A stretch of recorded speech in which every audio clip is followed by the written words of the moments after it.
রাশিয়ার বিরুদ্ধে এবার অনেকটা প্রত্যক্ষভাবেই যুদ্ধের ময়দানে নামল যুক্তরাষ্ট্র নেতৃত্বাধীন সামরিক জোট ন্যাটো।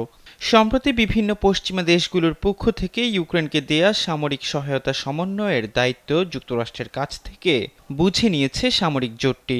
বার্তা সংস্থা রয়টার্সের এক প্রতিবেদনে এমনটা জানা যায়। বলা হচ্ছে এর মাধ্যমে ইউক্রেন যুদ্ধে আরও বেশি প্রত্যক্ষ ভূমিকা রাখতে পারবে ন্যাটো। ইউক্রেনকে দেয়া সামরিক সহায়তা সমন্বয়ের দায়িত্ব অনেক আগেই যুক্তরাষ্ট্রের কাছ থেকে ন্যাটোর কাছে হস্তান্তরের পরিকল্পনা ছিল।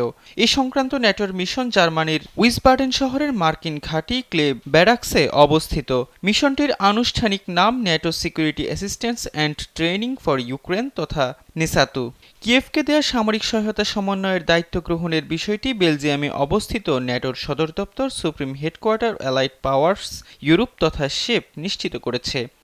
ক্যামেরায় ওয়াও, স্টাইল দেখাও, Xenon X21 পারলে ঠেকাও। যুক্তরাষ্ট্রের সামরিক কর্মকর্তা ও supreme allied commander Europe general Christopher G Cavoli জানান, ইউক্রেনকে একটি শক্তিশালী অবস্থানে রাখার পরিকল্পনা থেকেই নেসাতু গঠন করা হয়েছে। নেসাতুর কাছে দায়িত্ব হস্তান্তরের আগ পর্যন্ত যুক্তরাষ্ট্রের নেতৃত্বাধীন প্রায় 50টি দেশের একটি অ্যাডহক জোট ইউক্রেনের সামরিক সহায়তা সমন্বয় করত, যা রামস্টেইন গ্রুপ নামে পরিচিত।